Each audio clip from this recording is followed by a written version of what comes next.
Silakan Johor Bahru 5 minit. Terima kasih kepada Datuk Pengerusi. Bismillahirrahmanirrahim. Saya mulakan dengan merakamkan ucapan takziah buat keluarga saudara Syafiq Ahmad, pemain bola sepak kebangsaan dan juga pasukan JDT yang terlibat dalam kemalangan baru-baru ini. Bagi memulakan perbahasan, saya ingin merujuk butiran B45 020000 pembangunan belia dan sukan. Kita ambil maklum bahawa COVID-19 ini memberi kesan yang menyeluruh kepada semua industri. Sukan tidak terkecuali.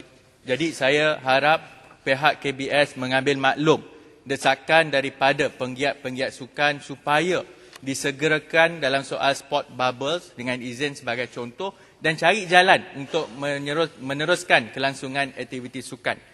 Cuma dalam perbahasan hari ini saya nak menarik perhatian menteri ada dalam dewan ini soal jaringan keselamatan sosial. Saya ambil contoh 2-3 hari yang lepas tular satu kisah melibatkan seorang negarawan kita, Karamjit Singh. Datuk Speaker mesti kenal, Datuk Pengerusi, iaitu pelomba rally yang bukan hanya mengharumkan nama negara, beliau merupakan pelomba pertama negara Asia ini memenangi pertandingan dunia FIA sebagai contoh. Hari ini terpaksa jual kereta untuk meneruskan kelangsungan hidup beliau. Yang mana kalau kita tengok dari segi jaringan keselamatan sosial yang kita ada sekarang ini, kerajaan ada skim perhargaan pencen, tetapi hanya terhad kepada pemenang pingat dalam sukan Olimpik. Kalau sebagai contoh juara dunia sekalipun, kalau sukan itu tidak dipertandingkan, tak dapat apa-apa. Kita ada tokoh yang lain, sukan squash sebagai contoh, juara dunia. Tapi adakah sistem jaringan keselamatan sosial ini diperpanjangkan kepada mereka? Kedua, perkara yang sama, Menteri, iaitu ada juga atlet kita mewakili dalam sukan Olimpik ini bukan sekali, bukan 2 kali, malah 4 kali. 16 tahun beliau mendedikasikan kehidupan untuk mengharumkan nama negara. Maka saya rasa sudah sampai masanya untuk menteri teliti perkara ini, kita lebar luaskan lagi jaringan. Tak cukup cadangan, kalau ada timbalan pun ada, cetak duit dan sebagainya, tak cukup. Kita kena tengok kaedah yang sebaiknya. Yang kedua, butiran 030800 dalam pembangunan belia dan sukan. Saya mendapat maklum daripada peringkat persatuan-persatuan sukan di peringkat akar umbi. Mereka menghadapi, sebelum COVID lagi pun, menghadapi cabaran dalam soal untuk mendapatkan dana. Jadi bagi saya percaya di bawah KBS ini ada peruntukan untuk NGO.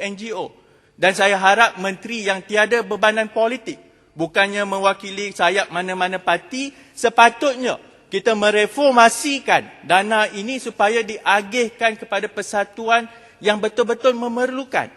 Dan bebanan untuk melahirkan bakat-bakat yang akan mewakili negara ini jangan hanya diserahkan kepada ibu bapa, jangan hanya diserahkan kepada sekolah ataupun persatuan-persatuan kecil ini, kerana percayalah ramai individu olahragawan kita ini terbina ataupun digilap daripada akar umbi.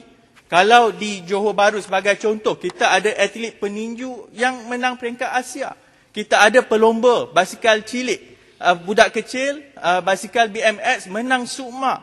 Tetapi bila dalam soal latihan, terpaksa bergantung kepada NGO untuk membantu dalam soal mendapatkan dana. Jadi yang ini, saya mohon pihak daripada KBS untuk teliti supaya dalam soal pembangunan ini kita jaga juga kebajikan bakal-bakal atlet kita ini. Perkara yang ketiga, buat pengetahuan menteri, butiran 030400 soal penyelenggaraan pejabat dan kompleks belia dan sukan.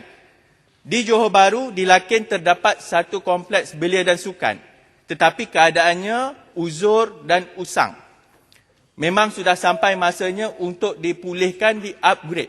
Cuma ura-ura yang kami dengar selama ini, bertahun-tahun sebenarnya cerita ini, iaitu kompleks ini akan dipindahkan ke tempat yang lain.